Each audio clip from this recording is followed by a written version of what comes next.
මෙවර පන්දුවාර 2020 ලෝක කුසලාන cricket තරගාවලියේ B කාණ්ඩයෙන් තරඟ වදින ශ්‍රී ලංකා කණ්ඩායම ක්‍රීඩා කරන 4 වන තරඟය හෙට සිම්බාබ්වේ කණ්ඩායම සමගින් කොළඹ ආර් ප්‍රේමදාස ක්‍රීඩාංගණයේදී තරඟ වැදීමට නියමිතයි. තරඟය පස්වරු 3ට ආරම්භ වන අතර මේ වන විට ශ්‍රී ලංකා කණ්ඩායම සහ සිම්බාබ්වේ කණ්ඩායම සුපිරි 8 දෙනාගේ වටේට සුදුසුකම් ලබාගෙනයි තියෙන්නේ. ශ්‍රී ලංකා කණ්ඩායමට මේ තරඟයක් ජය ගැනීමට හැකි වුවහොත් මූලික වටේ ක්‍රීඩා කළ තරඟ 4ම ජයගෙන අපරාජිතව සුපර් 8 වටේට පිවිසීමට හැකි වෙනවා.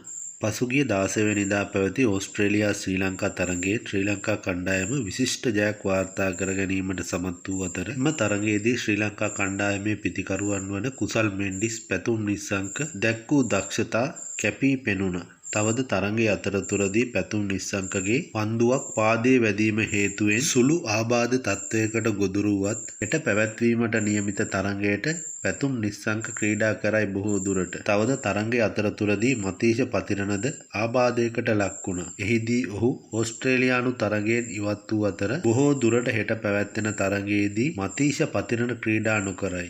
කෙසේ වෙතත් ශ්‍රී ලංකා කණ්ඩායම එක් වෙනස්කමක් සමගින් මේ ක්‍රීඩකයින් 11 දෙනා ක්‍රීඩා කිරීමට නියමිත බවයි වාර්තා වෙන්නේ. පැතුම් නිස්සංක, කුසල් ජනිත් පෙරේරා, කුසල් මෙන්ඩිස්, පවන් රත්නායක, දසුන් ශානක, කමිදු මෙන්ඩිස්, දුෂාන් හේමන්ත, දුනිත් වෙල්ලාලගේ, දුස්මන්ත චමීර, මහේෂ් තීක්ෂණ සහ ඒෂාන් මාලිංග යන ක්‍රීඩකයින්